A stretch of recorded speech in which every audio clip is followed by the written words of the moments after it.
জয় শ্রী রাধা কৃষ্ণ। জয় শ্রী রাধা কৃষ্ণ। প্রজাপতি দক্ষের সুন্দরী দুই কন্যা ছিল, কদ্রু ও বিনতা। এই কদ্রু ও বিনতাকে মহর্ষি দুর্বাসা বিবাহ করে। ধর্মপরায়ণা দুই রমণীর সেবা শুশ্রূষায় দুর্বাসা মুনি খুবই সন্তুষ্ট হন এবং তাদেরকে বর প্রদান করতে চায়।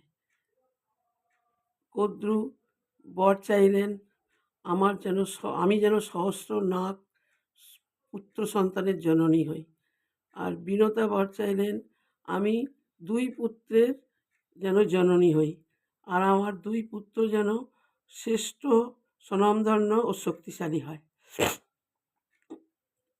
দুর্বাসা মুনি, মহর্ষি দুর্বাসা তথাস্তু বলে এই বর দান করলেন। কিছুদিন পর দুইজনেই সন্তান সম্ভবা হয়। কদ্রুর সহস্র অণ্ড প্রসব করে, আর বিনতা 2টি অণ্ড প্রসব করে। অণ্ড মানে ডিম।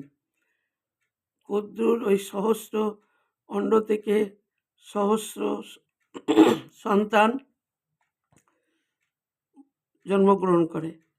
বিনতার অণ্ড দুটি যেমন তেমনই থাকে। বিনতা লজ্জায় রেগে গিয়ে ওই একটি অণ্ড ভেঙে ফেলে।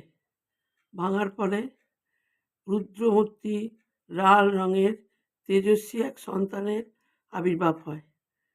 তিনি রেগে গিয়ে মাকে বলেন, আমাকে অসময়ে অপরিপক্ক অবস্থায় তুমি বিকলাঙ্গ অবস্থায় বাইরে নিয়ে এলে, আমি এই অবস্থায় কি করব? রুদ্রমূর্তিধারী সেই সন্তান মাকে অভিশাপ দেয়, তুমি আমাকে এর জন্য তুমি দায়ী। তুমি ওই সহস্র নাগ সন্তানের মায়ের দাসী হয়ে থাকবে। এই কথা বলে তিনি তার দুর্বাসা বাবার কাছে অনুরোধ করলেন, আমি কি করব? এই অবস্থায় আমি কি করব? আমার 2টি পা নেই, আমি কি করব? মাতা বিনতাও মহর্ষি দুর্বাসার কাছে কান্নাকাটি করলেন, অনুরোধ করলেন, আমার সন্তানের একটা কিছু ব্যবস্থা করো। তখন মহর্ষি দুর্বাসা সূর্যদেবের আরাধনা করলেন। সূর্যদেব ওই পুত্র সন্তানকে আকাশপথে নিয়ে চলে গেলেন এবং সে বললেন যে এ আমার হবে রথের সারথি, এর নাম অরুণ।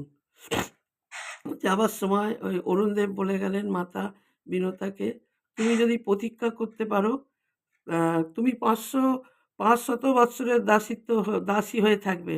আর যদি তুমি প্রতীক্ষা করতে পারো, ওই ডিম থেকে যে সন্তান আবির্ভূত হবে সেই সন্তানই তোমাকে এই দাসী থেকে মুক্ত করবে। আর বেশ কিছুদিন পরে ওই ডিম পরিপক্ক হলো।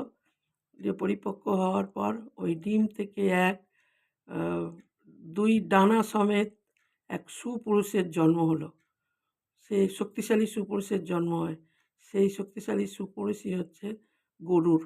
দৈববাণী হলো এই শক্তিশালী ডানা সমেত যে মনুষ্য প্রাণী জন্ম হয়েছে, এই মানুষের বাসস্থান হচ্ছে স্বর্গে, দেবলোকে।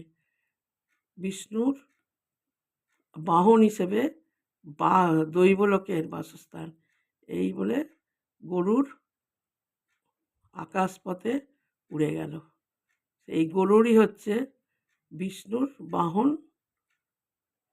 কেমন লাগলো তোমাদের কাছে এই গল্পটা, এই কাহিনী, মহাভারতের এই কাহিনী? তোমরা কিন্তু জানিও কমেন্টে।